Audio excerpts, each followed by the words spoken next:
నిర్లక్ష్యం చేశారని అప్పట్లో సాయిల్ టెస్టులు యంత్ర పరికరాలు బిందు సేద్యం తుంపర పద్ధతులు ఎరువులు విత్తనాలు ఏది రైతులకు అందలేదని వ్యవసాయ శాఖ మంత్రి అచ్చెన్నాయుడు ఆగ్రహం వ్యక్తం చేశారు.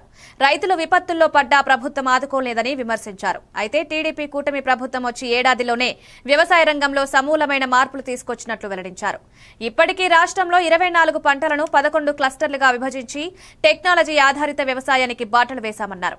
రాయలసీమలో 9 పంటలకు ప్రాధాన్యమిస్తూ ప్రత్యేక పథకాలు రూపొందించామన్నారు. రైతులకు అవసరమైన అన్ని మౌలిక సదుపాయాలు వేగంగా అందిస్తున్నామన్నారు. తెలుగుదేశం పార్టీ కార్యకర్తకి జీవితమంతా రుణపడి ఉండాలి, ఉంటామని కూడా ఈ సందర్భంగా మీ అందరికీ తెలియజేస్తున్నాను. ఈ రోజు ఒక ముఖ్యమైనటువంటి అంశం వ్యవసాయం.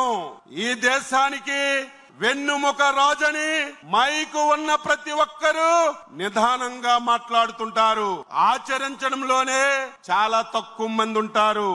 ఈ రోజు వ్యవసాయాన్ని అత్యంత ప్రాధాన్యతగా తీసుకొని మళ్ళీ ఈ రాష్ట్రంలో వ్యవసాయాన్ని లాభసాటిగా చేయాలి, రైతే రాజుగా తయాలని మీరిచ్చినటువంటి అధికారాన్ని సంవత్సర కాలంగా ఏ విధంగా చేస్తున్నామో మీ అందరికీ ఒక సందర్భంలో తెలియజేస్తున్నాను. గత 5 సంవత్సరాలు అత్యంత ప్రాధాన్యత కలిగిన రంగాలు వ్యవసాయ రంగాన్ని, నీటిపారుదల రంగాన్ని గత ప్రభుత్వం తాళమే